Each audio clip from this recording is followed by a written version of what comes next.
Welcome once again to NashvilleRadio.Tv. We're here today with Lynne Ferguson. She has been out there on the road hitting it for about 40 years, you say? Gosh, not quite that long. I've been playing that long. Been on the road for probably 25 years, I guess. Well, Lynne, thank you very much for doing this interview with NashvilleRadio.Tv. It is such a great honor learning about your story and what, who you've dealt with and the organization that you're really helping out with the kids and the natives.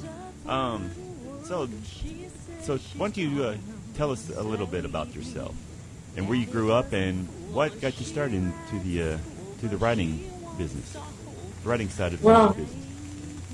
Thank you. Let's see. I started when I was 5. I wanted a piano for my birthday.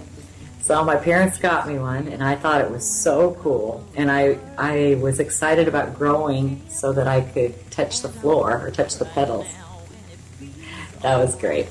And then I learned to play the piano and play classical music till my folks went to Spain, and they brought back an acoustic guitar. And my mom showed me how to play it, and I really enjoyed that a lot. And I played with a girl in a duo. Destine Hammond was her name, from Ventura, California. And she was a blind young woman and great player, and I learned a lot from playing with her. Then, as I grew older, I was a really young mom, and watch your kids for you if you worked at night. And the thing that I could do where I worked at night, where I could make a bunch of money, was play music. So I had a lot of children in a young age, 5 kids. And so I just started playing nights and making decent money. And then I ended up going to Nashville to record and made a bunch of friends and business contacts that I've just continued on with through the years. And it made it possible to make a good living, and important that I had a decent job. And it's just a great way to make a living. It's difficult raising a family, but you can do it. And the kids one of my daughters is a pro musician.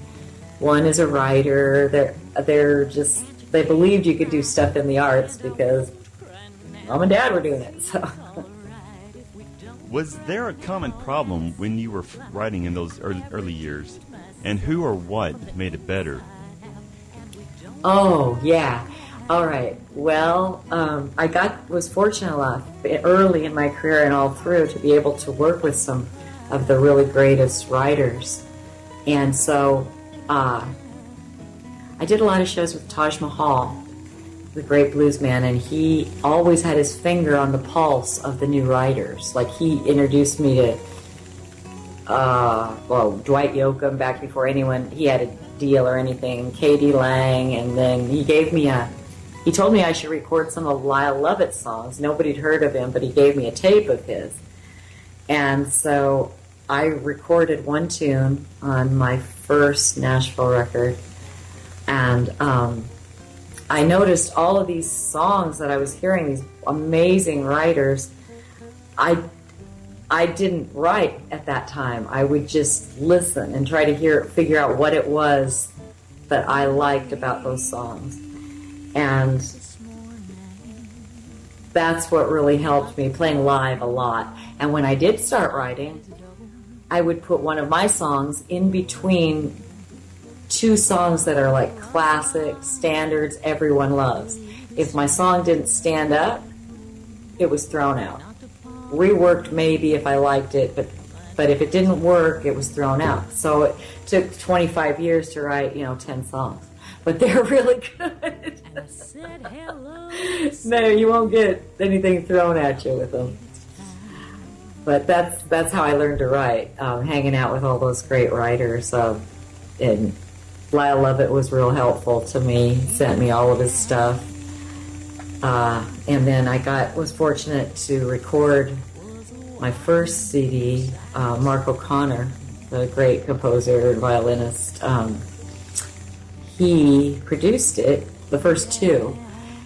And so the band, the bands he got together was, himself, Mark, and we had Buddy Spiker, and we had Roy Husky Jr. and Jerry Douglas, and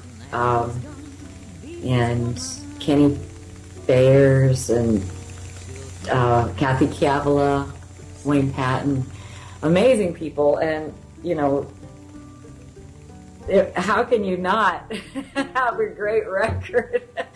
and so then it seemed like that's the thing to do. That's the way to go. The best people are there, and the best writers, and you can learn a lot. You have to be ruthless, though. You have to throw out your stuff if it's not going to stand up to the live shows. Wow. I mean, working with all those great writers, that's pretty inspiring. Yeah, it was pretty inspiring. I got to open for Emmylou Harris a few times, too, and she always knew such great writers, and people in her band. John Randall, I always liked his writing. And I love also Chris Stapleton. He was in the band, the Steel Drivers. I think he's left them now, but also Mike Henderson in that band. Just amazing writers, amazing. You can learn a lot. So during the songs that you wrote personally, what inspired you the most? Was it a specific happening in your own life, or was it just a dream or something you just saw on the side of the road as you were traveling down to your next gig?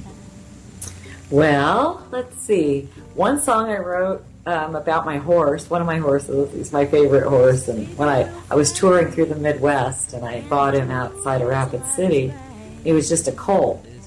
And I bought him off this video, and I noticed when he'd run, he would just get up right up to the fence and break in the loin and turn around.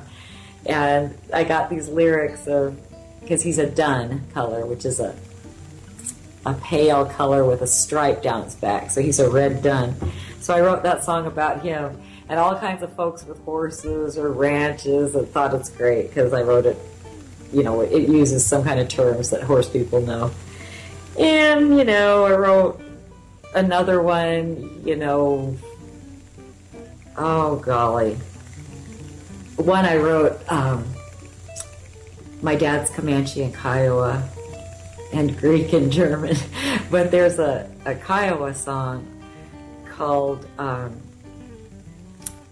the Crazy Dog Song. And it's songs that Medicine Society would sing when they go to war. And that Medicine Society would put a